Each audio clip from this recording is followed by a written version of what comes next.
ሰላም ጤና ይስጥልኝ ውድ የብስራት ቴሌቪዥን የዩቲዩብ ቻናል ተከታታዮቻችን እንደምን አላችሁልን? የብስራት አተታ ፕሮግራማችን አሁን ጀምሯል።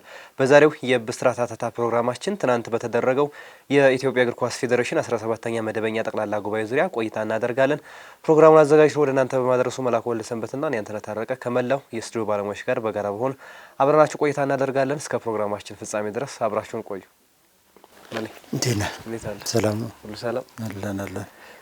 መልካም እንግዲህ ትናንት የኢትዮጵያ እግር ኳስ ፌዴሬሽን 17ኛ መደበኛ ጠቅላላ ጉባኤውን በአፍሪካ ኢኮኖሚክ አዳራሽ አድርጓል። በዚህ ጉዳይ ላይ ታዲያ ዛሬ ቆይታ እናደርጋለን። እንግዲህ በርካታ ጉዳዮች የተነሱበት ነበረ። የተሻሻለው የህግ ጉዳይና የተመረጡ ሰዎች ጉዳይ እናነሳለን። እንዲሁም ደግሞ ከፋይናንስ አኳያም የተነሱ ሀሳቦች አሉ። ከቴክኒክ አኳያም የተነሱ ሀሳቦች አሉ። በእነዚህ ጉዳዮች ላይ ቆይታ እናደርጋለን። እንግዲህ ዋና ያልናቸው እነዚህ ሶስት ጉዳዮች ላይ በዋናነት እናነሳለን። ያው በርካታ ሀሳቦች ናቸው የተነሱት። እንግዲህ የ2017 የኢትዮጵያ እግር ኳስ ፌዴሬሽን አፈጻጸሙን ሪፖርት አድርጓል። ይህን ሪፖርት እንግዲህ መርምሮ ጉባኤተኛውን አጸድቋል። በተለይም ደግሞ ዋናው ጉዳይ የተሻሻለው የህግ ጉዳይም እንዲሁ ዋነኛው ነበረ። ፌዴሬሽኑ በፋይናንስ ደረጃ ጥሩ የሚባለውን ገቢ እንዳገኘ ሪፖርት ሆኗል። ግን ዋናው ጉዳይ የኢትዮጵያ እግር ኳስ ያለበት ደረጃ ያንን የሚያጣፋው ሆኖ ስለተገኘ የጉባኤተኛው ዋና ትኩረትም ያኛው ነበረ። በተለይ ደግሞ የብሔራዊ ቡድኑ ውጤታማ ለመሆን ምንድነው የሚሉ ጉዳዮች በጉባኤተኛውም በአጠቃላይ በፕሬዚዳንቱም በኩል የተነሱ ሀሳቦች አሉ። እነዚህን ጉዳዮች እያነሳን ቆይታ እናደርጋለን ዛሬ ማለት መልካም ወቅታዊ ጉዳይ ነው። እንግዲህ የኢትዮጵያ እግር ኳስ ፌዴሬሽን ጠቅላላ ጉባኤ በትላንትናው ዕለት እንግዲህ ብዙ እውነቶችን በደንብ አይነን ገልጠ እንድትፈትሽ ያደረገበት ሁኔታ ተፈጥሯል። እንግዲህ እንደተጠቀሰው ወደ 400 ሚሊዮን ብር ገቢ ተገኝቷል። ይህ ገቢ ግን የሚፈለገውን ውጤት ሊያመጣ አልቻለም። ኢትዮጵያ ብሔራዊ ቡድን ውጤታማ ሊሆን አልቻለም። ያ ለምንድን ነው ሊሆን ያልቻለው? የማ ችግር ነው? የቱ ጋ ነው ያለው ችግሩ የሚለው እንግዲህ በደንብ መፈተሽ እንዳለበት ያመላከተበት ሁኔታ አለ። እንደዚሁ ከገቢ ጋር ተያይዞ በቁጥር ደረጃ የጨመረበት ሁኔታ እንዳለ የተመላከተበት የኢትዮጵያ እግር ኳስ ፌዴሬሽን ኃላፊዎችንም ይህንን ጉዳይ በድፍረት አጉልተው ሲናገሩ ነበረ። የተገኘው ገቢ ምንድን ነው? ከሌላው ጊዜ የተለየው ነገር ከፋይናንስ አንጻር ምንድን ነው የሚለውንም እንደዚሁ የምንመለከት ይሆናል። ሌላውና ትልቁ አንገብጋቢ ጉዳይ ከዚህ ከህግ ማሻሻያ ጋር ተደርጎ የጸደቀው የፕሬዚዳንታዊ ምርጫ ጉዳይ እንደዚሁ ብዙዎችን የሚያነጋግር እጅግ በጣም ወሳኝ የሆነ ጉዳይ ነው። በጠቅላላ ጉባኤው በእርግጥ ጸድቋል። ነገር ግን እንዴት ሊጸድቅ ቻለ፣ ለምን ሊጸድቅ ቻለ የሚለው ጉዳይ ግን እንደዚሁ የሚያነጋግር ጉዳይ ነው።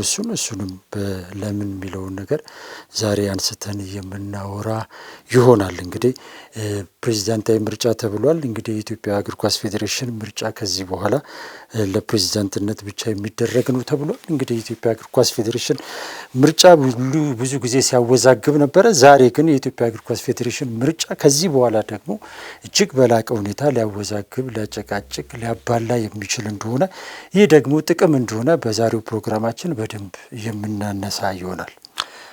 እነዚህን ጉዳዮች እናነሳበታለን። እንግዲህ ትናንት ከ3 ሰዓት ጀምሮ ነው ጉባኤው እስከ 9 ሰዓት ባለው ጊዜ ውስጥ የተደረገው። ምናልባት የኢትዮጵያ እግር ኳስ ፌዴሬሽን ጉባኤ መደረግ በተለይ ደግሞ በሰዓት በኩል ብዙ ጊዜ ጥሩ የሚባል በጋዜጣዊ መግለጫም በምንም ብዙ የሚታማ አይደለም። ጥሩ ነው።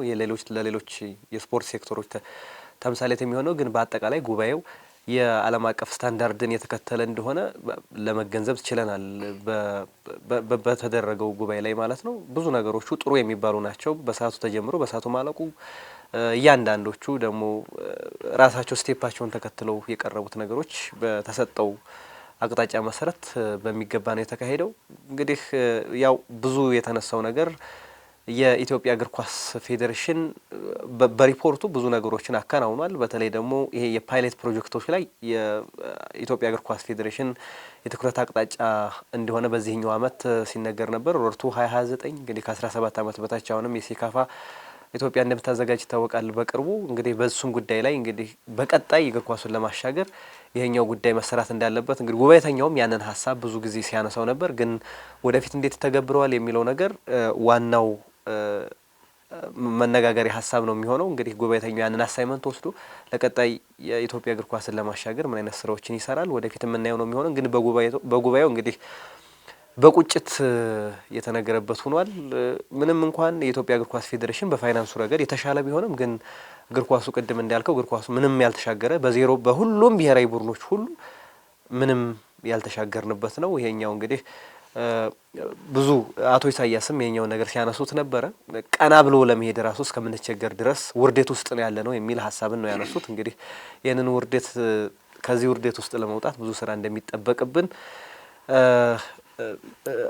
አስባለሁ የሚል ሀሳብን ነው የተናገሩት። እንግዲህ ጉባኤተኛውም በተለይ ደግሞ ክለቦች ብዙ አሳይመንት እንዳለባቸው ከተጫዋቾች ክፍያ ጋር በተያያዘ ብዙ ሀሳቦች ተነስተዋል። እንግዲህ ከፋይናንስና ከቴክኒክ ጋር በተያያዘ እናነሳዋለን። ግን የመጀመሪያው ጉዳያችን እንመልከት። የተሻሻለው የህግ ጉዳዮችን እንመልከት ነው። የተመረጡ ሰዎች ቅድም እንዳልከው ከዚህ በፊት የነበረው በኮታ ምርጫ ነበር። አሁን ግን በፕሬዚዳንታዊ ምርጫ ፕሬዚዳንቱ 7ቱንም ስራ አስፈጻሚ አባላቶች ራሱ ይዞ ነው የሚመጣው የሚለው ህግ የተሻሻለው ነው። ይሄኛው ዋናው የጉባኤው አጀንዳ ነበረ። ይህንንም ህግ እንግዲህ በሁለት ድምጽ ተቃውሞ ሌሎቹ አጽድቀውታል። ይህንን መጀመሪያ እንመልከት። የህግ የተሻሻለውን ህግ ጉዳይ እንግዲህ በዛሬ በስነ ስርዓቱ ላይ የተገኘኸው አንተ ነህ እና እኔ በሚዲያዎች ከአንተ ጋር በነበረኝ እንትን ነው የማውቀው። ቀደም ሲል ይሄ ህግ ሊወጣ እንደሚችል መረጃው አለኝ። ከአንዳንድ ወገኖች ጋርም እንደዚሁ ውይይቶች አድርገናል እና ትላንትና በነበረው ስብሰባ ላይ ብዙ ውይይት የተደረገበት ጉዳይ አይደለም። ይህ ጉዳይ ቀደም ሲልም ስንነገርበት ነበረ ምናምን የሚል ነገር ነው የተነሳው። እንግዲህ እዚህ ጋር መታየት ያለበት ነገር ህጎች ሲወጡ ለምንድን ነው የሚወጡበት? አላማ አላቸው አይደለ? መነሻ አላቸው።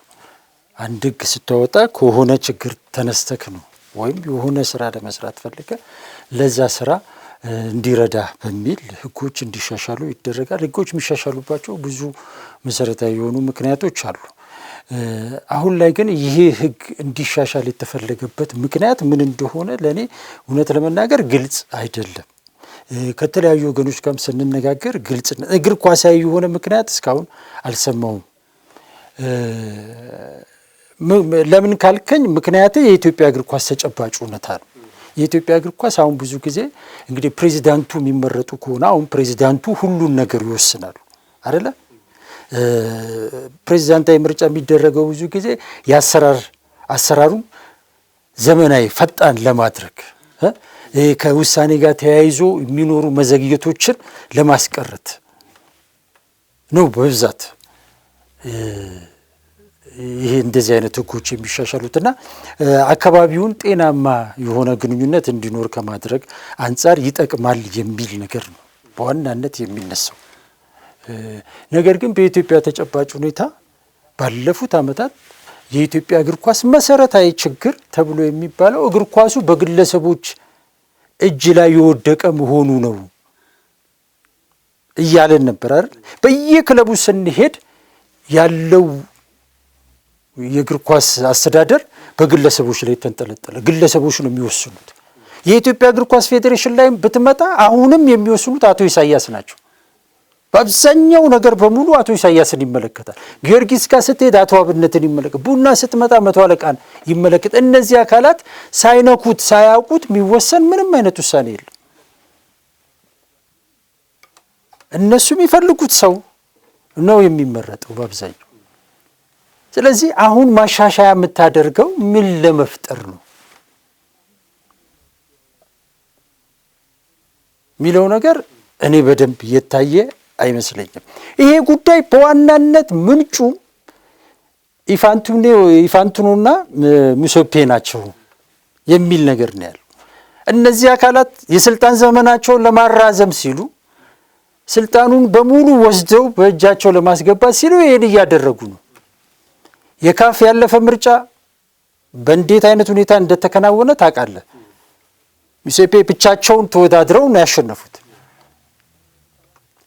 ኢንፋንቲኖ የሚሄዱበት ርቀት የምታውቀው ነው። ሁለቱ ደግሞ ተቀናጅተው እየሰሩ ነው የሚል ነገር አለና የነሱ ሀሳብ ወደዚህ እንዲመጣ ነው የተፈለገው እንጂ ኢትዮጵያ ውስጥ ተጨባጭ ሁኔታ ፕሬዚዳንቶች የፈለጉትን ነገር ለመስራት ምንም የሚያግዳቸው ነገር የለም። ተቋማዊ የሆነ አሰራር ኢትዮጵያ ውስጥ የለም። የኢትዮጵያን እግር ኳስ እንደፈለጉ የሚያወርዱት ግለሰቦች ናቸው። ይሄ እግር ኳሳችንን የትም አላሻገረም የሚል አቋም ነው ብዙዎች ጋር ያለው። አሁንም ይሄንን ህጋዊነት የመስጠት ጉዳይ የበለጠ የሚያደርግ ነው እንጂ ለኢትዮጵያ እግር ኳስ እኔ ይጠቅማል የሚል ነገር የለኝም። ካፍና ፊፋ አሁን ላይ እንደፈለጉ ለመዘወር ሲሉ ከዚህ በፊት ምን ያደርጉ ነበር? ካፍ የየሀገራቱ እግር ኳስ ፌዴሬሽኖች ፕሬዚዳንቶች ድምፅ የሚሰጡት እነሱ ስለሆነ ድምፁን ለማግኘት ሲል ካፍ ምን ያደርጋል? የውድድር ኮሚሽነር አድርጎ የየሀገራቱ ፕሬዚዳንቶች ይመድብ ነበር። ያን የሚያደርገው በአበልና በምናምን ጥቅም መስጠት ስለሚፈልግ። ኮሚሽነር አሁን ውድድር ሲደረግ ማን ነው የሚሆኑ? ሀገራችን ላይ እነማን ናቸው የሚሆኑት? ንገረኛ። ዳኛ ሆኖ ያለፉ ሰዎች ናቸው። ሙያ ነው ኮሚሽነርነት። ካፍ ግን ዘመናዊ ሙስና ይሰራ ነበረ። ምን በማድረግ ኮሚሽነር እያደረገ እየመደበ ጥቅም እንዲያገኙ ፕሬዚዳንቶች ያደርግ ነበር።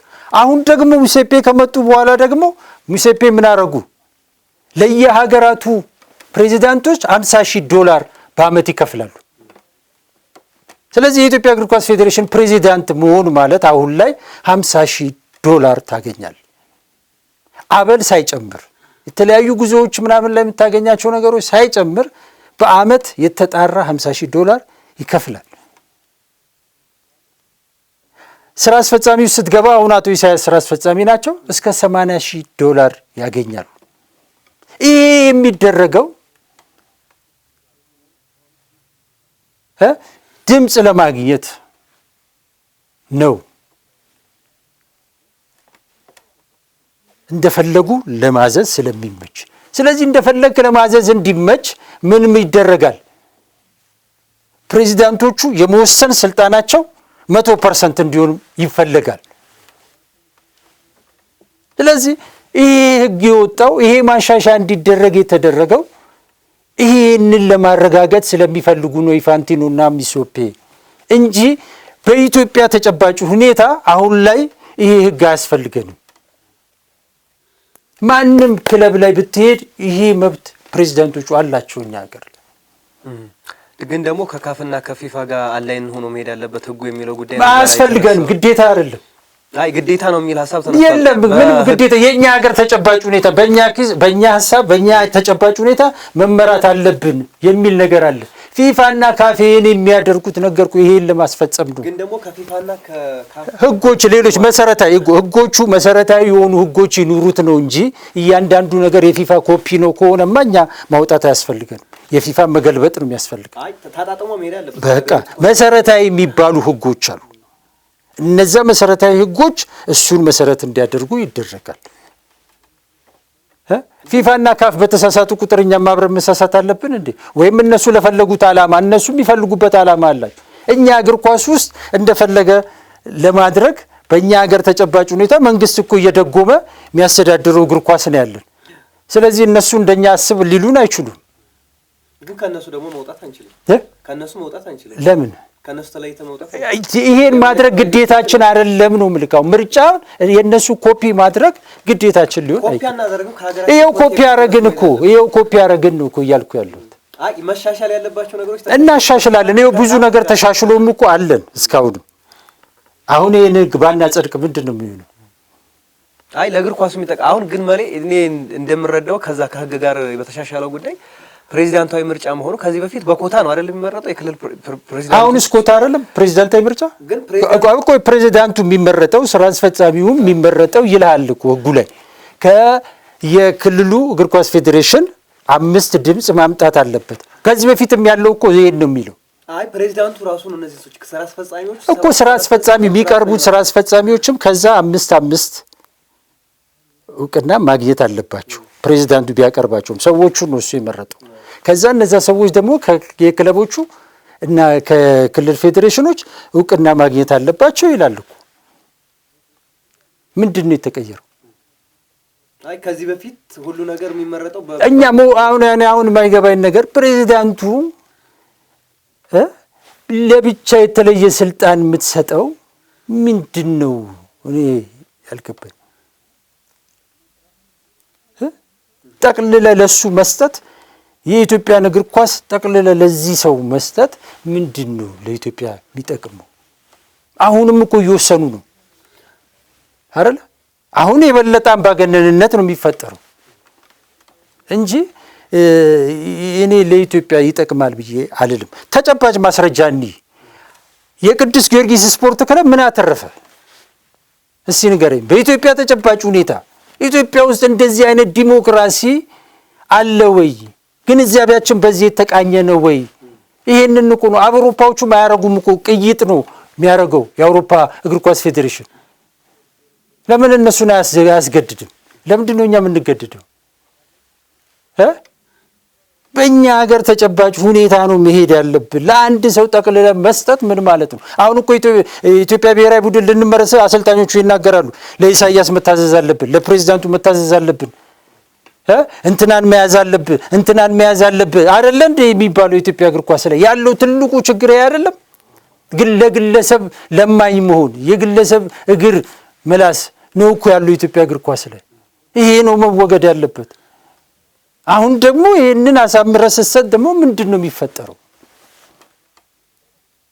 ቅዱስ ጊዮርጊስ እኮ 163 ሚሊዮን ብር ዕዳ ነው ያተረፈው። አቶ አብነት ላለፉት 20 ዓመታት ቅዱስ ጊዮርጊስን በበላይነት መርቷል።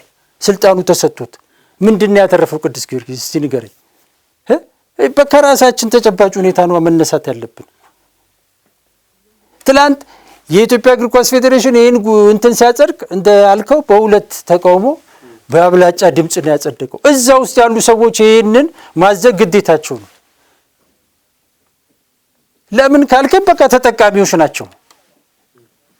አሁን እግር ኳሱ እየተመራ ያለው እግር ኳሱ በትክክል በማይመለከታቸው ሰዎች ነው። አሁን ላይ ልክ አትሌቲክስ ፌዴሬሽን ላይ የሆነው ነገር ኢትዮጵያ እግር ኳስ ፌዴሬሽን ላይ መሆን አለበት። በቃ እግር ኳሱ በትክክል የሚመለከታቸው ሰዎች መምጣትና መምራት አለባቸው። አሁን ትላንት ወደ በኋላ ላይ ታነሳዋለህ፣ በደንብ እናነሳዋለን። ከቴክኒክ አንጻር ሲባል የነበረውን ነገር እውነት እግር ኳስ ውስጥ የነበረ ሰው እንደዛ ነው የሚወያየው ያለ ሰው እግር ኳሱን የሚያውቅ የሚረዳ ሰው በኋላ ላይ እናነሳዋለን። ግን ይህ ህግ በትክክል የኢትዮጵያን ተጨባጭ ሁኔታ ያላገናዘበ እኛ ይህን በማድረጋችን አሁን ባለው ህግ ምንድን ነው የተጎዳ ነው? እንዲያውም አልተጠቀምንም እኮ እና እኔ መሻሻሉ የኔ የግል አስተያየት ነው። ጉባኤው አጽድቆታል፣ መብቱ የነሱ ነው፣ ያደርጉታል። ግን የሀገራችንን ተጨባጭ ሁኔታ ግን ያገናዘቡ እንዳልሆነ ግን መናገር ይችላሉ። እንደ አንድ ኢትዮጵያዊ እንደ አንድ ስፖርት ውስጥ እንደኖረ ሰው ግን ይሄን በድፍረት መናገር ይችላሉ። የሚከራከር ሰው ካለ መተን መከራከር እንችላለን። ብዙ ነገሮችን ማንሳት ይቻላል በዚህ ጉዳይ። ግን ዋናው ነገር ማለት ምናልባት ፕሬዚዳንቱ ሲመረጥ የፕሬዚዳንቱ የምርጫ ሂደት እንዳለ ሆኖ ፕሬዚዳንቱ አሁን በኢትዮጵያ እግር ኳስ ውስጥ ትልቁ ችግር ያለው እግር ኳሱን በማያውቁ ሰዎች እግር ኳሱ ይመራል ነው ዋናው ቁልፉ ነገር። ግን የፕሬዚዳንቱ ምርጫ ላይ ለእግር ኳሱ የሚጠቅም ሰው ደግሞ እግር ኳሱን ለመምራት ብቃትና አቅም ያለው ሰው ቢመረጥ፣ ስለዚህ ያ ሰው እግር ኳሱን አማክሎ የመስራት እድል አይፈጥርለትም ወይ? ምክንያቱም እንዳልነው ነው ቅድም ከክልሎች 5 ድምጽ ማግኘት እንዳለ ሆኖ ግን ያ ፕሬዚዳንት የሚመርጣቸው ሰዎች ግን እሱ እንደዚህ አይነት ቴንደንሲ ያለው ሰው ከተመረጠ እሱ የሚመርጣቸው ሰዎች እግር ኳሱን የሚያውቁ ሰዎች አይመረጡም ወይ? ስለዚህ ያንን ለማድረግ አይረዳም ወይ? ከዚህ በፊት የነበረው ግን ግዴታ መያዝ ስላለብህ የፖለቲካል ውክልና ይዞ መጥተው ነው እዛ ላይ ለመመረጥ ወይም ደግሞ ስራ አስፈጻሚ ውስጥ መግባት የሚችሉ። ስለዚህ ያንን ነገር ለመቀነስ አይሄድም ወይ ይሄኛው ህግ የሚለውን ነገር? እኔ ይሄዳል የሚል ነገር የለኝም። አሁን እግር ኳስ ውስጥ ያሉ ሰዎች ትክክለኛ ሰዎች ስላልሆኑ ጠቅላላ ጉባኤው ትክክለኛ ጠቅላላ ጉባኤውን የሚመጥን አካላቶች ያሉበት ስላልሆነ የኢትዮጵያ እግር ኳስ ፌዴሬሽን ጠቅላላ ጉባኤ እኮ አሁን እንደዚህ አይነት ህግ ስትወጣ በጣም ዲሞክራሲ የሰፈነባት ሀገር፣ አስተሳሰባችን በጣም ላቅ ያለ ስፖርቱን በትክክል የምናውቅ የሚረዱ ማህበረሰብ ያለበት ሲሆን ነው ይሄን የምታደርገው። አሁን እኮ የኢትዮጵያ እግር ኳስ ፌዴሬሽን ጠቅላላ ጉባኤ እኮ የሚደረገው በኮታ ነው። አሁን የሚወሰኑ ከኦሮሚያ የሚመጣ ሰው ይመረጣል ፕሬዚዳንት፣ ምንም ጥያቄ የለውም። ወይ ከአማራ ነው ወይ ከደቡብ ነው የሚመረጠው። ታሪካችን የሚነግረን ይሄንን ነው። ለምን ብለህ ካልከኝ ኮታ ስለሆነ ድምጽ ያላቸው እነዚህ አካላት ስለሆኑ እንጂ በእግር ኳስ ዕውቀት ያለው ሰው የሚመረጥበት አይደለም። የኢትዮጵያ እግር ኳስ ፌዴሬሽን ጠቅላላ ጉባኤ ከአንድ ክልል አሁን የጠቀስኩልህ ክልል ሰይጣን ቢመጣ ይመረጣል። በቃ ድምጹ ዝም ብሎ ነው የሚሰጠው እንጂ እግር ኳሱን ያውቃል ምናምን ተብሎ ተመዝኖ የሚመረጥበት ጉባኤ አይደለም የኢትዮጵያ እግር ኳስ ፌዴሬሽን ጠቅላላ ጉባኤ። በቃ ከኦሮሚያ ማንም ይሁን መጥቶ ካለ ይመረጣል። ከአማራ ክልል ከመጣ ወይ ከአዲስ አበባ ከመጣ ድምጽ አለ፣ ከዛ ጋር ሄደህ ታስተባብራለህ፣ ትመረጣለህ እንጂ እግር ኳሳዊ ሐሳብ ሸጠ የምትመረጥበት ጉባኤ አይደለም የኢትዮጵያ እግር ኳስ ፌዴሬሽን። አሁንም ፕሬዚዳንት አረከው ምን አረከው ዞሮ ዞሮ ለሐሳብ ያህል እናገራለሁ እንጂ ምንም ብታረገው የኢትዮጵያ እግር ኳስ ፌዴሬሽን በዚህ መጀመሪያ መቃኘት ያለበት ይሄ ነው እንዴ። ለምን የአማራ ተወካይ ለምንድን ነው ከአፋር ማይመርጠው? እግር ኳሳዊ ሐሳቡን ማሸነፍ ያለበት ለምን ከኦሮሚያ ስለተወከለ የኦሮሚያ ተወካይ በሙሉ ለምን ኦሮሚያን ይመርጣል? ለምን አማራ ካለ ለምን ትግራይ ካለ እግር ኳሱን የሚያውቅ ሰው ለምን አይመረጥም? ይሄ ነው ወይ ያለው ኢትዮጵያ ጋር እውነታው? ይሄ እኮ አይደለም። ከዚህ በፊት ኢንጂነር ግዛው ተክለማርያም ነፍሳቸውን ይማረው በጣም ማከብራቸው እውነተኛ ሰው ናቸው ኢንጂነር። እሳቸው የኢትዮጵያ እግር ኳስ ፌዴሬሽን ፕሬዚዳንት ሆኖ ሲመረጡ እኮ ከኦሮሚያ ስለተወከሉ እንጂ እግር ኳሱን አያውቁት፣ ገብተው አያውቁ፣ ተጫውተው አያውቁም። መጫወት በሰፈር ደረጃ እንኳን ተጫውተው አያውቁም ኢንጂነር ምንም ውስጥም የሉበትም። በቃ ሙገር እንትን ብሎ በቃ በጀቱን ምን ዝም ብሎ ለስፖርት ጥሩ ነው ስፖርት ማህበራዊ ኃላፊነት አለብን የሚለው ኮንሰፕት ስላላቸው ብቻ ያ ስለገባቸው በጀት ፈቀዱ። ሙገር መጣና በአንድ ጊዜ ዋንጫ ኢትዮጵያ ጥሎ ማለፍ ዋንጫ በላ። በቃ ፕሬዚዳንት መሆን ያለባቸው ኢንጂነር ናቸው ተባሉ። በሌሉበት ተመረጡ። ጉባኤው ላይ ሳይመጡ ሐሳባቸውን ሳያቀርቡ ፈቃደኝነታቸውን ሳይገልጹ ክልሉ ብቻ ስለፈቀደ መተው ተመረጡ። ሌሎቹንም ስታይ ይሄ ነው የኢትዮጵያ እግር ኳስ ፌዴሬሽን በፕሬዚዳንትነት የመራ ሰው 80 ዓመታችን ነው። እስከ ዛሬ ድረስ እግር ኳስ ውስጥ የኖረ በእግር ኳስ የታወቀ የበለጸገ ትልቅ ደረጃ ላይ የሰራ ሰው ተመርጦ አያውቅ። ጄኔራሎች፣ ሚኒስትሮች፣ የሆነ አንድ ክለብ ፕሬዚዳንት የነበረ ምናምን ነው የሚመራው። የጉዳዩ ባለቤቶች በቀጥታ ወደ ኢትዮጵያ እግር ኳስ ፌዴሬሽን እንዲመጡ አይፈለግም። አንድ ወቅት ላይ ተስፋዬ ገብረ ኢየሱስ 1988 ላይ መጡ። ወደው በዚህ በዛ ተብለው አልተፈለጉም፣ እንዲወጡ ተደረገ። ከዛ ውጪ የኢትዮጵያ እግር ኳስ ፌዴሬሽን ይድነቃቸው እንኳን አልመሩትም እኮ። ስለዚህ የክልል ውክልና ነው። ይሄን ምንም አያስቀርማውንም። አሁንም ፕሬዚዳንት ሆኖ የሚመጣው ሰው ኦሮሚያ ካልመረጠው አማራ ካልመረጠው ምናምን አይገባም። ሐሳቡን ሸጦ አይደለም የሚመጣው። ስለዚህ ይሄ አሰራር ነው። መጀመሪያ እግር ኳሱን የምንወድ ከሆነ ካፊፋም እግር ኳሱን በትክክል ለዛ የሚያውቅ ከሆነ ይሄንን ነው ማስረዳት፣ ይሄንን ነው ማስተካከል ያለባቸው እና ይሄ ባልሆነበት ሁኔታ ፕሬዚዳንት እንትና ነው በዚህ ስርዓት ቢመጣ በእንደዚህ ቢመጣ ምንም እኔ ለኢትዮጵያ የሚጠቅመውን ነገር አላዩ። መልካም የፋይናንስ ጉዳዮችን እንመልከት። ምናልባት ቅድም ለመጥቀስ ሞክረናል። የኢትዮጵያ እግር ኳስ ፌዴሬሽን ያገኘው ፋይናንስ አለ ወደ 356 ሚሊዮን ብር በላይ ገቢ አግኝቷል። ግን ደግሞ የክለቦቹም የተነሳባቸው ጥያቄ አለ። ምናልባት እንደው ለመጥቀስ ያክል ከስፖንሰር ወደ 10 ሚሊዮን ብር 750 ሺህ ብር አካባቢ አግኝቷል። ከፊፋ ወደ 176 ሚሊዮን 509 ሺህ ብር አካባቢ፣ ከካፍ 25 ሚሊዮን ብር አካባቢ፣ ከሴካፋ 24 ሚሊዮን ብር፣ ከመንግስት ድጎማ እንግዲህ ትልቁ መንግስት ዘንድሮ የበጀተው ነው 43 ሚሊዮን ብር አካባቢ፣ ከፌዴሬሽኑ ንብረት ኪራይ ወደ 8 ሚሊዮን ብር፣ የክለቦች ቅድመ ክፍያ 33 ሚሊዮን ብር እንዲሁም ሌሎች ደግሞ 33 ሚሊዮን 231116 ነው። በአጠቃላይ ወደ 356 ሚሊዮን ብር ፌዴሬሽኑ ገቢ እንዳደረገ በሪፖርቱ ተመላክቷል።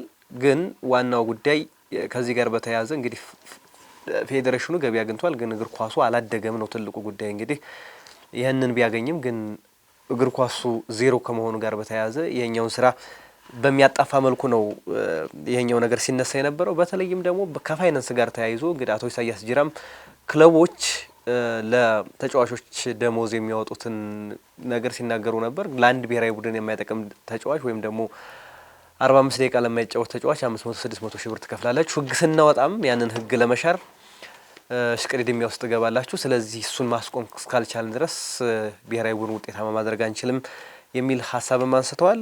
በተመሳሳይም የሲዳማ ቡናዋ ስራ አስኪያጅ ወይዘሮ ከናን በለጠ ይህንን ሀሳብም ተናግረዋል።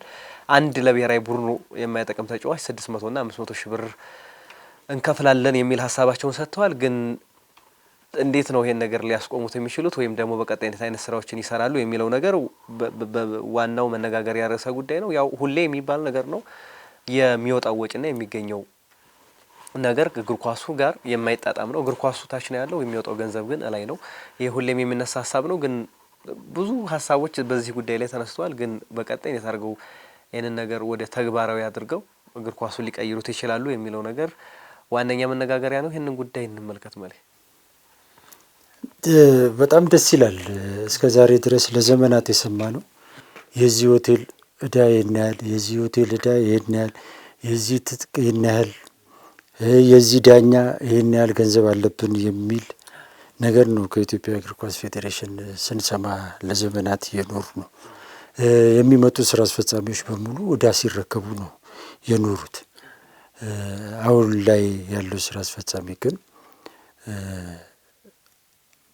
ገቢ አግኝቻለሁ ብሎ በድፍረት መናገሩ እጅግ በጣም ደስ የሚል መልካም ነገር ሊበረታታ የሚገባው ጉዳይ ነው ብዬ ነው የምወስደው።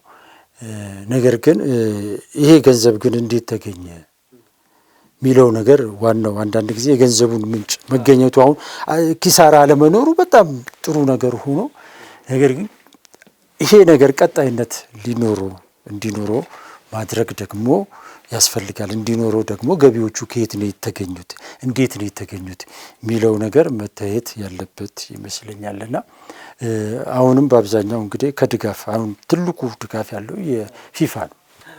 ፊፋ የሚሰጠው ድጋፍ ነው። ከዛ በኋላ ቀጥሎ ያለው እንግዲህ ወደ 43 ሚሊዮን ብር መንግስት የሰጠው ድጋፍ ነው።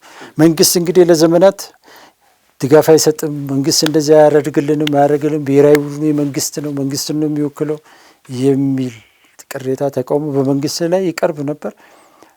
ይኸው መንግስትም ገንዘብ ሰጥቷል። ሌሎቹ ገቢዎች እንግዲህ የሚገኙት ከሴካፋ ከካፍ ነው። ከዛ ሌላው እንግዲህ ደግሞ አሁን ትልቅ ገቢ የሚገኘው ደግሞ ክለቦች ይህን ያህል ተመዝገቡ እየተባሉ ከነሱ ላይም የሚወሰድ ገንዘብ ወደ 33 ሚሊዮን ብር አካባቢ አለ። ከነዚህ የሚገኘው ገቢ ነው። እነዚህ ገቢዎች አሁን በትክክል የስራ አስፈጻሚውን አፈጻጸም ያሉትንም በአግባቡ መጠቀም አንድ ነገር እንደተጠበቀ ሆኖ፣ ነገር ግን ይህ ስራ አስፈጻሚ የጽህፈት ቤት ደግሞ ማግኘት መስራት ያለበትን ያህል ሰርቷል ወይ ብለህ እንድትጠይቅ ያደርጋል። ምክንያቱም ከስፖንሰር የተገኘው ገቢ 10 ሚሊዮን ብር ነው። ከዚህ በፊት ከስፖንሰር የምናገኛቸው ገቢዎች ከዚህ የበለጡ ናቸው አይደል? እነ በደሌ እነ ዋሊያ ምናምን የነበሩ ጊዜ የሚገኙ ገቢዎች ነበሩ። ከዛ በኋላ የመጡ ገቢዎች አሉ።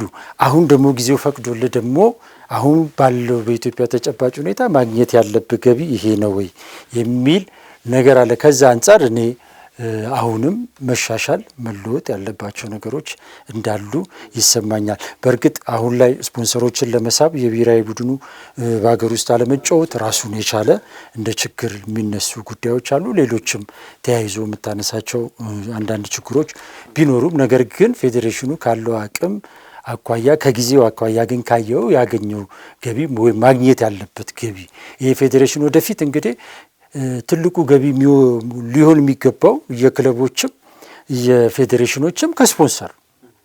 ስለዚህ ስፖንሰር ላይ ብዙ ገቢ ማግኘት መቻል አለበት። አሁን ግን ብዙ ገቢ እየተገኘ ያለው ከድጎማ ከፊፋና ከመንግስት።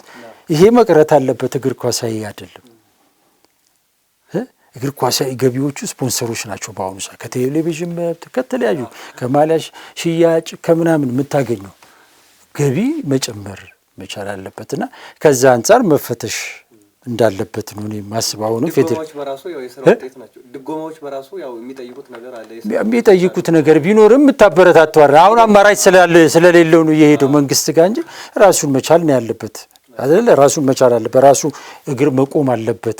እነዚህ ስራዎች ጊዜያዊ ስራዎች ናቸው። ነገ ሊቆሙ የሚችል ትልቁ ስራ ያለው እግር ኳሱን መሸጥ ላይ ነውና እዛ ላይ የሚሰሩ ስራዎች ናቸው ብዙ የሚያበረታቱት ለማለት ያህል ነው። ግን እንዳጠቃላይ እንደ ገቢ ግን ቢያንስ ከኪሳራ ድነናልና ያ ሊመሰገን ሊበረታታ የሚገባ ጉዳይ።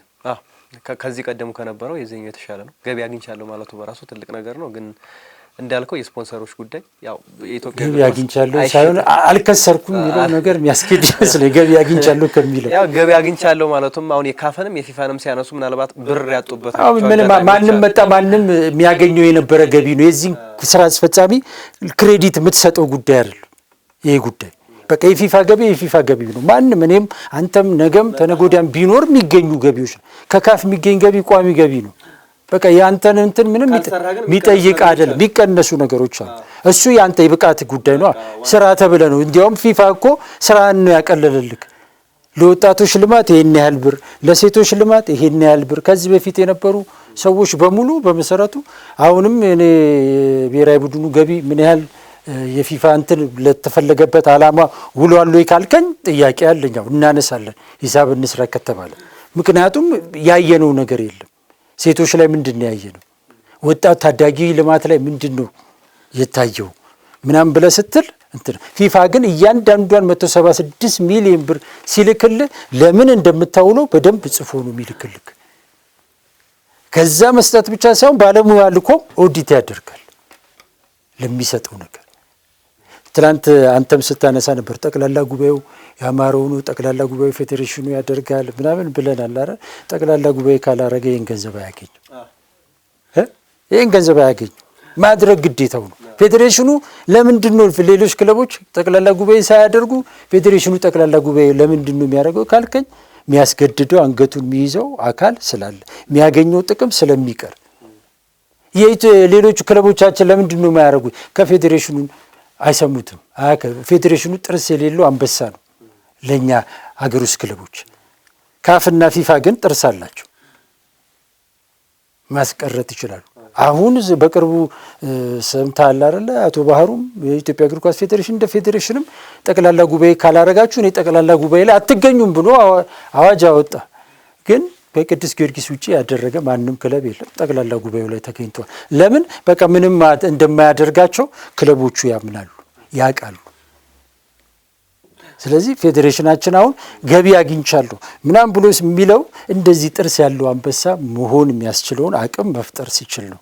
የፋይናንሱን ጉዳይ ማነሳለ የምነግርህ ከዛ አንጻር ነው። በቃ አቅም ፈጥር ያለው ገቢ አግኝቻለሁ ብለህ የምትለው በስር ያሉትን ሰዎች በትክክል አካላቶች ማስተዳደር ስትችል ነውና ከዛ አንጻር የመጨረሻ ጉዳያችንን እንመልከት። ከቴክኒክ ጋር የፋይናንስ ጉዳዮችን ካነሳን ዋናው ጉዳይ የቴክኒኩም ስለሆነ ምናልባት የኢትዮጵያ እግር ኳስ ብዙ ነገሮችን ብናነሳበትም በፋይናንስ ጉዳዮቹ እነዚህን ጉዳዮች ብናነሳበት ግን ዋናው ትልቁ ምስል እግር ኳስ ስለሆነ እግር ኳሱ ያለበት ደረጃ ደግሞ በእጅጉ በቃ እሳቸውም እንደገለጹት ምናልባት ክብሩ ፕሬዚዳንቱ ቢያሳፈር ሁኔታ ላይ ነው ያለው እግር ኳሱ በየትኛውም ቶርናመንቶች በተወዳደርንባቸው ከትንሹ ብሔራዊ ቡድን እስከ ትልቁ ብሔራዊ ቡድን ድረስ ምንም በሚባል ደረጃ በዜሮ የተባዛበት አመት ነው ይሄኛው አመት። በሴቶቹም በወንዶቹም በሁሉም የእድሜ ክልሎች ሁሉ አንድም ነገር ያላስመዘግብነት ኢቭን በክለቦቻችንም ያው ያለንበት ደረጃ የሚታወቅ ነው። በክለቦቻችን ከአንዴም ሁለቴም ካፍ የአፍሪካ የክለቦች ደረጃ ዝርዝር ውስጥ ሲወጣ እንኳን አንድም ክለብ ዝርዝር ውስጥ 75 ክለቦች ዝርዝር ሲወጡ ከ75ቱ አንድም ያልተካተተበት ሁኔታ ነው ያለው። እግር ኳሳችን ዞሮ ዜሮ ላይ እንዳለ እንደቆመ የሚያሳይ ነው። በይሄኛው አመት ብዙ ነገሮች ሲነሱ ነበር። ግን ቅድምም የተነሳው በተለይ ደግሞ የተጫዋቾች ክፍያ ጋር በተያያዘ ክለቦች ራሳቸው የሚያነሱት ነገር አለ። ግን ራሳቸው ዞሮ ደግሞ ያን ነገር ተግባራዊ ሲያደርጉት ትመለከታለህ። እዛ ላይ ለምን እንዳነሱት አልገባኝም። ለኔ ራሱ ግልጽ አይደለም ያ ነገር። 500 ሺህ ብር ለማይጫወት ተጫዋች እንከፍላለን ብለው ያንን ሀሳብ አንድ ሰው ብቻ ሳይሆን በተደጋጋሚ ሲያነሱት ነበር። ግን ማን ነው 500 ሺህ ብር የሚከፍለው ለአንድ ተጫዋች? 600 ሺህ ብር ለአንድ ተጫዋች ማን ነው የሚከፍለው? የሚመጥነው ሆኖ ነው እየከፈሉት ያሉት ወይስ የማይመጥነው ሆኖ ነው? ስንቶቻቸው ናቸው ለብሔራዊ ቡድኑ ተጫዋቾችን ያስመረጡት? የራሳቸው ጥያቄ ነው። ምናልባት ኢትዮጵያ መድን ወደ 7-6 ተጫዋቾች ላይ ብሔራዊ ቡድን አስመርጧል። ሌሎቹ ግን አንድም ያላስመረጠ ቡድን በብዛት አለ። ያን ባለበት ሁኔታ ግን እንዴት ነው ወደፊት ሊሻገር የምንችለው? እንዴት ነው እግር ኳሳዊ መሰረትን ይዘንም ወደፊት የምንራመደው የሚለው ብዙ የሚያነጋግር ጉዳይ ነው። ቴክኒካል የሆኑትን ነገሮች ከብሔራዊ ቡድን በተያያዘ በተለይ ይሄኛው ብሔራዊ ቡድን 123 ሚሊዮን ብር ወጥቶበታል፣ ግን ውጤት የለውም። ከሜዳው ባለመጫወት የተያያዘ አብዛኛው ወጪዎች እንደጡ የተነገረው ሁለቱም ብሔራዊ ቡድኖች ለወንዶች ብሔራዊ ቡድን 91 ሚሊዮን ብር ለሴቶች ብሔራዊ ቡድን ደግሞ ወደ 32 ሚሊዮን ብር አካባቢ ወጪ ተደርጓል። በጥቅሉ 123 ሚሊዮን ብር ወጪ ተደርጓል፣ ግን ውጤት የለም። በአጠቃላይ ይህንን ጉዳይ እንመልከት። አቶ ኢሳያስ ጅራ በአብዛኛው በደንብ ገልጸውታል ብዬ አስባለሁ። በቃ አንገታችንን ቀና አድርገን መሄድ አልቻልንም ሲሉ የገለጹበት መንገድ አትሊስት ሽንፈቱን መቀበላቸው እንደተጠበቀ ሆኖ እኔ ደግሞ ስራ አስፈጻሚው ከቤቱም መውጣት የለበትም፣ በዚህ ውጤት ከቤታቸውም መውጣት የለባቸውም ነው። ይሄ ሁሉ ብር ፈሶ ይሄ ሁሉ ስራ ሰራን እንዲያደረግን ብለህ ብትል ምንድን ነው የሚጠቅም? የተሰሩ ስራዎች በሙሉ አላግባብ የወጣ ወጪ ማለት ነው ይሄ በቃ አይደል? ስለዚህ ይሄ ለምንድን ነው የሆነው ሲባል አቶ ኢሳያስ ትኩሱን ድንች ወደ ክለቦቹ ነው ሊወረውሩ የፈለጉት፣ ክለቦቹ ደግሞ ወደ ተጫዋቾቹ ነው ሊወረውሩ የሚፈልጉት። አሁን እዚህ ጋር ነው በደንብ መነጋገር የሚያስፈልገው፣ ኃላፊነትን ከመቀበል አንፃር። አሁን ቅድም ያልኩ ነገር እዚህ ጋር ነው የሚነሳው። እግር ኳሱን እየመሩት ያሉት ሰዎች እግር ኳሱን በትክክል ጠንቅቀው የማያውቁ ሰዎች ናቸው። በፌዴሬሽን ደረጃም በክለብ ደረጃም ያሉት ሰዎች ሁሉንም አንድ በአንድ እያነሳን ማውራት እንችላለን። የቱ ጋር ምክንያቱ እንዳለ እንኳ መናገር ማስቀመጥ የማይችሉ አማርኛ ቋንቋ ብቻ እያሳመሩ አጀንዳ ለመሆን የሚፈልጉ አካላቶች ናቸው ትላንት እዛ ጉባኤ ውስጥ ያሉት። እግር ኳሱን ወዶ ፈቅዶ እግር ኳሱ የሚያስፈልገውን ነገር አሟልቶ የመጣ የጠቅላላ ጉባኤ አባል ማን ነው እዛ ውስጥ? ከአቶ ኢሳያስ ጭምር የአትሌቲክስ ላይ የተወሰነ ነገር ሰርቶ እግር ኳሱን መጥቶ የሚያቦካ ነው። ከመሬት አስተዳደር፣ ከጤና ቢሮ፣ ከፖለቲካ ቢሮ ከምናምን የመጡ ሰዎች ነው የተጠራቀሙት እዛ ውስጥ። በቃ እግር ኳሱ ጋር ገንዘብ አለ ተብለው ያን ገንዘብ ለመብላት የመጡ ናቸው ብዙዎቹ። ለዚህ ነው የቱንም ሳናቀው 191 ሚሊዮን ብር ለብሔራዊ ቡድኑ ወጣ። ምን አቶ ኢሳያስ ክለቦቹ 500 ሺህ ብር እየከፈሉ ነው። እሳቸው ለአሰልጣኙ 200 እና 300 ሺህ ብር እኮ ይከፍላሉ። እሳቸው 200 እና 300 ሺህ ብር መክፈል አለባቸው? እንዲህ እያልክ ትጠይቃል። የሲዳማ ቡና ስራ አስኪያጅ እኮ ከይርጋለም ጤና ቢሮ ምናምን የመጡት እግር ኳስ ውስጥ በፍጹም የሉበትም። 500 ሺህ ብር የከፈሉት እኮ ለዚህ ነው። እግር ኳሱ የሚያክሰው ቢሆን ኖሮ ያን ይከፍላል። መክፈልም አይደለም ችግሩ። አሁን እኮ ክለቦች ይሄን ገንዘብ ማውጣት ሁሉም እየመጣ ገንዘብ ይደምራል። ማይገባኝ ነገር እንዴ 1 ሚሊዮን የሚከፈላቸው ልጆቹ ምንድነው ችግሩ? ከፈቃ ያንን ግን የሚመዝን የሚለካ አይምሮ እውቀት ልምድ አለክ ወይ ነው ጥያቄው። አቶ ኢሳያስ ክለቦቹን ተጠያቂ ያደርጋሉ አይደል? ተጫዋቾችን ልታፈሩ አልቻላችሁም እያሉ ዋናው እኮ እሳቸው ናቸው። ተጫዋች የሚፈራው ምን ሲኖር ነው? ምን ሲኖር ነው? ጥሩ አመራርና ባለሙያ ሲኖር ነው። ጥሩ አመራር ጥሩ አሰልጣኝ የኢትዮጵያ እግር ኳስ ፌዴሬሽን አፍርቷል እንዴ? እስቲ ንገረኝ። በባለሙያ ደረጃ እግር ኳሱ የሚያስፈልጋቸው ባለሙያዎች እያልን በየጊዜው እንናገራለን አይደል? የት አለ ባለሙያ? ባለሙያ ሳይኖርክ እንዴት ነው ተጫዋች የምታመጣው የምታፈራው? ሁሉ ጊዜ የኢትዮጵያ እግር ብሔራዊ ቡድን አሁን ከዓለም ዋንጫ ከአፍሪካ ዋንጫ ውጪ ሲሆን ውጤት ስናጣ አትሌቲክስ ላይ ውጤት ስናጣ ሁሌ ምን ይባላል? ከፕሮጀክት ይጀመር ይባላል።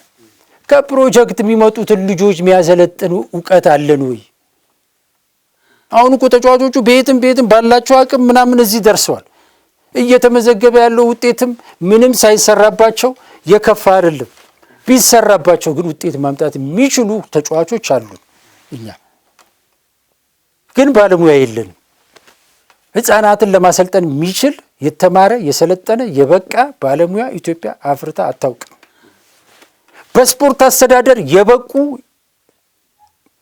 ሙያተኞች የሉንም። ለዚህ ነው እኮ በየቦታው ይኸውና አሁን ያሉት ጠቅላላ ጉባኤ አባላት የሚመሩት ከፖለቲካ ከምን እየመጡ እንደ ያለ ስራቸው እኮ ነው።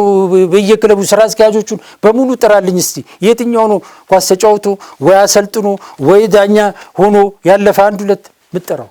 የሉም እኮ ከእግር ኳሱ ጋር ምንም ቀጥታ ግንኙነት የሌላቸው።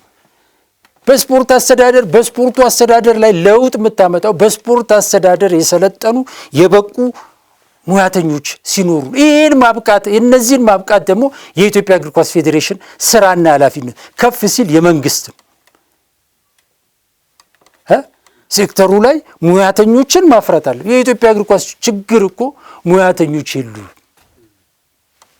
የፈሩትም ሙያተኞች አሁን በእግር ኳስ ላይ በአሰልጣኝነት ላይ ከበቂ በላይ አፍርተናል አሉ። ነገር ግን እነዚህ ሙያተኞች ብቁ ናቸው ወይ? ብቁ ከሆኑ ለምንድን ነው ማናመጣው ውጤት? ስለዚህ መጠያየቅ ያለብን መነጋገር ያለብን ዋናው መሰረቱ ላይ ነው። ስለዚህ ስፖርት አስተዳደር ላይ ሙያተኛ የለንም።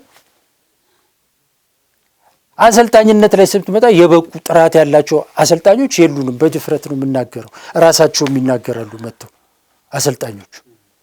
በቃ ዝም ብሎ በኮታ ነው የሚወጡት፣ በብቃት አይደለም። ዛሬም መንግስቱ ወርቁ እያልን ነው እኮ፣ ዛሬም ካሳሁን ተካየ ማረን እያልን እኮ ነው። እንዴት ነው እንደዚህ እግር ኳስ የሚለወጠው የሚያድገው?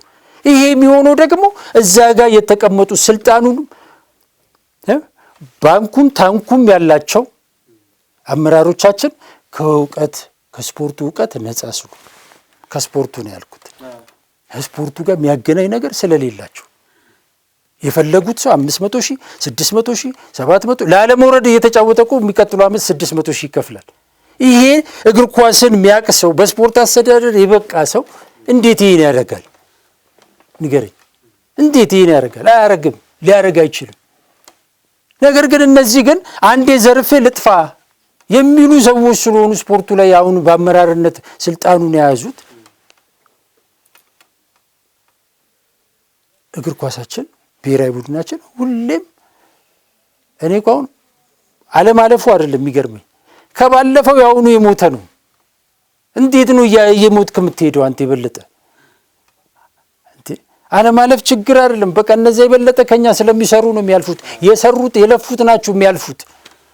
በድል በአጋጣሚ ያለፈ ብሔራዊ ቡድን የለም እግር ኳስ ላይ። እግር ኳስ የላብ ውጤት ነው። የትኛው ነው እስቲ አሁን ዓለም ዋንጫ ያለፉት? በድል በምን በአጋጣሚ ያለፋል?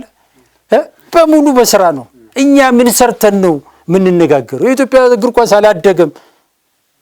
ቢያድግ ነው የሚያነጋግረው የኢትዮጵያ እግር ኳስ። አሁን ባለው ተጨባጭ ሁኔታ እኔ እናንተ እንዲህ ሊያጨቃጭቀ የሚገባው የኢትዮጵያ እግር ኳስ አድጎ ቢሆን ኖሮ አለማደጉ ሊያጨቃጭቀን አይገባም። በቃ ምንም አልሰራንማ፣ ምንም የለም እንዴ። ትክክለኛ ሰዎች ስፖርቱን ሊመሩ የሚችሉ የሚገባቸው ሰዎች እኮ ቤታቸው ነው ያሉት እንዴ። እቺ ሀገር የሰው ኃይል ችግር እኮ የለባትም። ቢመጡ ቢበቁ ትንሽ ትሬኒንግ ብሰጥ ሊበቁ የሚችሉ ብዙ እግር ኳሱን ተጫውተው ያለፉ አሰልጥነው ያለፉ በስፖርት ሳይንስ በየዩኒቨርሲቲው የተመረቁ ቢያንስ ይሻላሉ እኮ አሉን። በስፖርት ሳይንሱም አሉ፣ በልምዱም አሉ። ለነሱ ለምንድን ነው መድረኩ ማይሰጠው? ይሄ ነው ችግሩ። አሁን ትናንት ጠቅላላ ጉባኤ ላይ ችግሩ እንኳን አልተነገረንም እኮ በትክክል አይደለም። ክለቦቹ ወደዚያ ይወረውራሉ፣ ፌዴሬሽኑ ወደዚህ ይወረውራል። ግን እሱ ነው የችግሩ። አሁን ገንዘቡ እኮ አለ። ተጫዋቾቹ ኢትዮጵያ እግር ኳስ እኮ ገንዘብ አለው። ያንን ገንዘብ ግን ማኔጅ የሚያደርግ የሚችል አካል አለመኖር፣ ባለሙያ አለመኖር ነው የኢትዮጵያ እግር ኳስ ችግር። አሁንም ታዳጊ ፕሮጀክት ምናምን ተብሎ በየጊዜው ይጀምራል እኮ አይደል? አሁንም የኢትዮጵያ እግር ኳስ ፌዴሬሽን ጀምሯል። በትክክል ባለሙያ አፍርቶ ቢሆን ከአሜሪካ ነጭ ያመጣል እንዴ? ለምን ያመጣሉ? ንገረኝ አቶ ኢሳያስ፣ ከአሜሪካ ለምን ያመጣሉ? በትክክል ከእሳቸው ተቋም ላይሰንስ እየተሰጠው የሚወጣ ባለሙያ ስላላመኑበት አይደል? መርሱ ይሄ ነው እኮ። ስለዚህ እዛ ጋር መብቃት ነው። ይሄ የሆነ ያለው ለምንድን ነው? በቃ እግር ኳሱን ከነሱ የተሻለ ሰው መጥቶ እንዲመራው ስለማይፈልጉ። በስፖርት አስተዳደር ድሮ እኮ መንግስት እንደ መንግስት ፌዴሬሽኖቻችን፣ ስፖርት ኮሚሽን፣ ኢትዮጵያ እግር ኳስ ፌዴሬሽን እኮ ተነጋግረው ከሀገራት ጋር ግንኙነት እየፈጠሩ ሙያተኞቻችን እዛ ድረስ ሄደው እንዲሰለጥኑ እንዲበቁ እኮ ይደረግ ነበር። አሁን ምን ጠራቸው ትላልቅ ባለሙያዎች በዛ የተገኙ ናቸው። እነ ዶክተር ወልደ መስቀል ኮስትሬ አትሌቲክስ ላይ ስትመጣ እነ መንግስቱ ወርቁ እነ ካሳሁን ተካ ጀርመን ምን እየተላኩ ተምረው የበቁ ሙያተኞች ናቸው። እግር ኳሱን ለማሳደግ ሙያተኛ እንደሚያስፈልግ በፊት የነበሩ ሰዎች ገብቷቸው ነበር። ስፖርት አስተዳደር ላይ የሚቀመጡት የስፖርት ኮሚሽን ኮሚሽነር የሚሆኑ ሰዎች ምናምን በዛ ደረጃ ተምረው እንዲመጡ የሚደረጉ ነው። አሁን ይህ እየተሰራ አይደለም። ለምን? የነቃ ካለ ያባረራል። ይሄ ነገር ካፍ ላይም ስትሄድ እኮ ሳሙኤል ኤቶን ሙሴፔ ያባሩታል እኮ። ወደ እግር ኳሱ መጥቼ እኔም መምራት አለብኝ እኔም መወዳደር አለብኝ ሲል እኮ አባሮት ካስ ድረስ ሄዶ ተካሶ ነው አይደል ሳሙኤል ኤቶ። ለምንድን ነው እግር ኳሱ ውስጥ ያሉ ሰዎች እንዲገፉ የሚደረገው? ስለዚህ አሁንም መንግስት እንደ መንግስት እውነት የሚሰማን ከሆነ መንግስት ልክ እንደ አትሌቲክሱ እግር ኳሱንም ለባለቤቶቹ መሰጠት አለበት። እሱ እስካልሆነ ድረስ አሁን ባለው ነገር እግር ኳሳችን ሊለወጥ ሊያድግ አይችልም። ስለዚህ አሁን ያላችሁ አመራሮች ሁሌ እየተነሳችሁ ተጫዋቹ ነው አትበሉ። በቃ ተጫዋቹ ምን ሰጣችሁትና ነው የምትጠይቁት? ገንዘብ ስለሰጠው ውጤት ይመጣል? በገንዘብ ቢሆንማ ይኸው የኢትዮጵያ እግር ኳስ ፌዴሬሽን እኮ 400 ሚሊዮን ብር አግኝቷል። ታዲያ ለምን ብሔራዊ ቡድኑ አላለፈም? ገንዘብ ትርጉም እኮ የለውም። እግር ኳሱ ነው እውቀት ነው። ስለዚህ ለእግር ኳሱ የሚያስፈልገውን ነገር አልሰጠኑም። ገንዘብ ብቻውን ምንም ያደርግ። ስለዚህ ተጫዋቾቻችን ምንም ስላልተሰጣቸው ነው ውጤት ያላመጣሁት እንጂ ችሎታው ሳይኖራቸው አቅም እንዳላቸው አሳይተው ነው ያመጣቸው። ግን ከዚህ በላይ ማሳደግ ግን የክለቦቹ ድርሻ ነው አይደል? ክለብክ ላይ እሺ እንደ ሀገር መስራት ባችል ክለቦቻችን የራሳቸው ታዳጊ ወጣት ቡድን ምናምን ይይዛሉ። አቶ ኢሳያስ በየጊዜው ህግ ያወጣሉ፣ የፋይናንስ ህግ አይደል? ለምንድን ነው ተግባራዊ የሚሆነው ማይሆነው? በቃ እዚህ ጋር ያስቀመጥከው ባለሙያ ክለብ ጋር ያለው ባለሙያ ሙያተኛ ስላልሆነ ምን አገባው? አይገባውም። በህፃናት ላይ ምናምን ስራ ብለህ ብትላት አሁን ከነአን ይቅርታ ወይዘሮ ከነአን ስለ እግር ኳስ ምንም አታውቅም። የጤና ባለሙያ ነች። ስለዚህ ታዳጊ ላይ ስሪ ከእንደዚህ አድርጊ ብለህ ብትላት በምን አቅሙ ስለሌላት ትፈሯለች፣ አትሸሸዋለች። በየክለቡ ያሉ ስራ አስኪያጆች ይሄንን ነው የሚያደርጉት። ሁሉ ጋር ምን ወዳጆቼ ናቸው፣ እንቀራረባለን፣ እናወራለን። ሌላው ቀርቶ ቴክኒክ ዳይሬክተር እንኳን ቀጥረው ለቴክኒክ ዳይሬክተር እኮ አያሰሩም እኮ። ስለዚህ ይሄንን ማድረግ የማን ኃላፊነት ነው? የኢትዮጵያ እግር ኳስ ፌዴሬሽን ኃላፊነት ነው። በየዘርፉ ላይ ባለሙያዎችን መጀመሪያ ፈጥሮ ክለቦች እንዲቀጥሩ ማድረግ፣ ክለቦች በዛ እንዲመሩ ማድረግ አለበት። ያን ባለማድረጉ ነው የኢትዮጵያ ብሔራዊ ቡድን ውጤታማ መሆን ያልቻለው። ይሄ የኔ አስተያየት ነው። ጥሩ ሀሳብ ነው። ዞሮ ዞሮ ሙያን ለባለሙያተኛ እንደምንለው ከዚህ በፊትም ሙያን ለባለሙያተኛ መስጠት የግድ ይላል። እግር ኳሱ ደግሞ ያንን ነው የሚፈልገው። ስለዚህ ምናልባት እዛ ያለው ጉባኤተኛ እንግዲህ ብዙ አሳይመንቶችን ይወስዳል ተብሎ ይታሰባል። ግን በቀጣይ ለሌላው ጉባኤ ሲመጣ ደግሞ ያንን ነገር ይዞት ከመጣ ምንም ፋይዳ የለውም። ግን እንደዚህ አይነት ነገሮች በእርግጥ መደገማቸውም የሚቀር አይመስልም። እንዳልነው ነው። ይሄ በተለይ ደግሞ እግር ኳሱ ላይ ያለ ትልቅ ችግር ነው።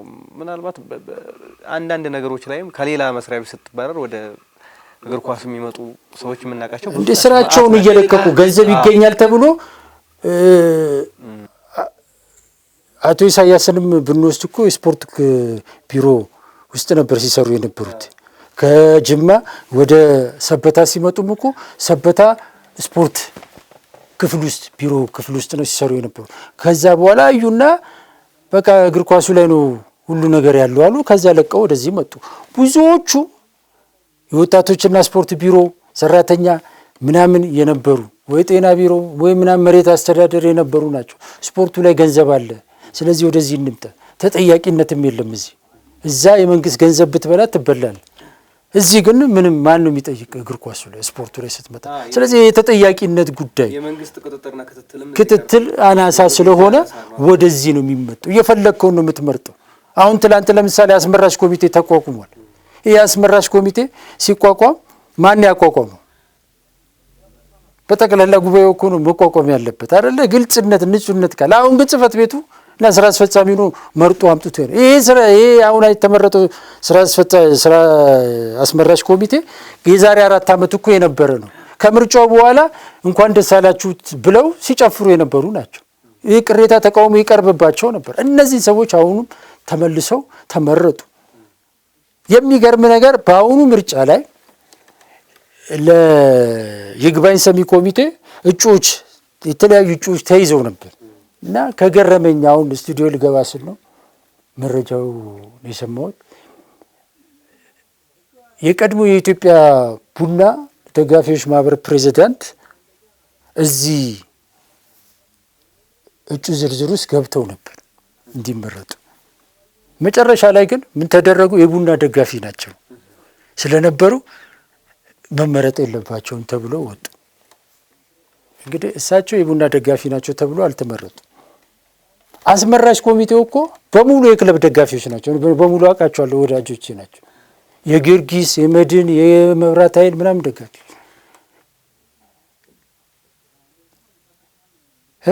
ምን ማለት ነው? ለነሱ ሲሆን አይሰራም ደጋፊነት። ለዚህ ሰውዬ ሲሆን የሚሰራው ለምንድን አያረ እንዴት እነሱ ሲፈልጉ ትክክል ነው ምንም ነገር፣ እነሱ ሳይፈልጉ ሲቀር ግን ትክክል አይደለም። እግር ኳስ እንደዚህ ነው እየተመራ ያለው። እነሱ የሚፈልጉት ሳይሆን እግር ኳሱ የሚፈልገውን ነገር ይስጡት። እኔ የምፈልገውን ሳይሆን ማውራት ያለብኝ ስፖርቱ የሚፈልገውን ነገር ነው እኔ ማውራት ያለብኝ። የኔ የግል አጀንዳ ሌላ ጉዳይ ነው። ስለዚህ እግር ኳሱ የሚፈልገውን ነገር መስጠት መቻል አለበት። እውነት ለመናገር አሁን ላይ ብዙዎች ስንቃወም ስንናገር ሌላ ነገር ጋር እያያያዙ አንዳንዶቹ ሊያስፈራሩ የሚሞክሩ አሉ። አንዳንዶቹ ሁሉ የጊዜ እሱ ሌላ አጀንዳ ስላለው ነው የሚሉ ኖ አይደለም። አንዱ አለመግባባት የተፈጠረው በዚህ ነው እኮ እዛ ጋር ያሉት ሰዎችና እኛ አልተግባባንም። እውነት ለመናገር በቃ ልዩነት በጣም አለን በስፖርቱ ላይ። ነገር ግን እግር ኳሱን የሚያውቅ ሰው እዛ ቦታ ላይ ሆኖ ቢሆን ኖሮ ግን እንዲህ አይነት አለመግባባቶች እውነት ነው ምልክ አይኖርም። ልዩነቶች ሁሌም ይኖራሉ፣ ግን እንደዚህ የሰፉ አይደል፣ እየጠበበ ይሄዳል። ምክንያቱም አውቀዋለሁ፣ ያቀኛል፣ ምን እንደምንነጋገር ይገባናል። አሁን ግን በጣም ጋፕ አለ። አሁን ስፖርቱን እየመራ ያለ ሰው ጋኔ ቁጭ ብዬ ባወራ በእርግጠኝነት እጁን ወደኋላ አድርጎ ነው የሚያዳምጠኝ። ምክንያቱም ምኑንም አያውቁ። በቃ በሌላ ነገር ማስተርስ ሊኖረው ይችላል፣ ምንም ሊኖረው ይችላል፣ አይመለከተኝም። እግር ኳሱ ላይ ግን ክፍተት አለ። ስለዚህ ይህ ክፍተት መጥበብ አለበት። ይህ ለሀገር፣ ለመንግስት፣ ለማንም አይጠቅም። ስፖርቱ ላይ መምጣት ያለባቸው ሰዎች ስፖርቱን በትክክል የሚያውቁ ሰዎች ናቸው። በቃ ይሄ ደግሞ የምለው ዝም ብሎ በስሜት በሞራል ሳይሆን በእውቀት ለለፉት 80 ዓመታት ስፖርቱን የመሩት በስፖርቱ ውስጥ ያላለፉ ያልሰሩ ሰርተው በተጨባጭ ያላሳዩ ሰዎች ናቸው። በቃ 80 ዓመት ሙሉ ከጀነራል ጀምሮ ስፖርቱ በሚኒስቴር ደረጃ ተመርቷል፣ በከንቲባ ደረጃ ተመርቷል። የኢትዮጵያ እግር ኳስ ፌዴሬሽን ያልተመራበት በባለ ሀብት ተመርቷል የኢትዮጵያ እግር ኳስ ፌዴሬሽን። ነገር ግን ምንድነው የመጣው ለውጥ? ምንም ለውጥ ካልመጣ ለምንድነው ጥርግርግ ብለው ወጥተው ስፖርቱ እያንዳንዱ ከተማ በስፖርት ውስጥ ያለፉ ስፖርቱን በደንብ ሊረዱ የሚችሉ ሰዎች አሉት። ለምንድነው በእነሱ የማይወከለው? ለምንድነው ወደዛ አስተሳሰብ መምጣት መቻል አለብን። ያ ከሆነ እግር ኳሳችን ሊለወጥ ይችላል የሚል ነገር ነው ያለኝ። አመሰግናለሁ። ዞሮ ዞሮ ክቡር ፕሬዚዳንቱ እንዳሉት ነው እንግዲህ ቀና ብሎ ለመሄድ ተቸግረናል ብለዋል። እንግዲህ ቀና ብሎ ለመሄድ ስራ ያስፈልጋል። ይህንን ደግሞ እንግዲህ ሁሉም አሳይመንት ወስዶ ሁሉም ኃላፊነቱን ሊወጣ ይገባል። እግር ኳሱን አንድ ስቴፕ ከፍ ማድረግ ይገባል። ሁሌ ትችት፣ ሁሌ ወቀሳ፣ ሁሌ አንድ አይነት ነገር ሁሌ የሚሰለቻል። እንግዲህ በቀጣዮቹ ዓመታት እንግዲህ አዲስ ነገር እናያለን ብለን ተስፋ እናደርጋለን። ውድ ተመልካቾቻችን ትናንት በተደረገው የኢትዮጵያ እግር ኳስ ፌዴሬሽን 17ኛ መደበኛ ጠቅላላ ጉባኤ ዙሪያ ቆይታ ያደረግንበት የዛሬው የብስራት አተታ ፕሮግራማችን የተከታተላችሁትን ይመስል ነበረ። ፕሮግራሙን አዘጋጅቶ ወደ እናንተ በማድረሱ መላኩ ወልደ ሰንበትና እኔ አንተነህ ታረቀ ከመላው የስቱዲዮ ባለሙያዎች ጋር በጋራ በመሆን አብረናችሁ ቆይታ አደረግን። ያላችሁን ሀሳብ አስተያየት በኮሜንት ሴክሽን ላይ አካፍሉን። ሰናይ ጊዜን ተመኘን።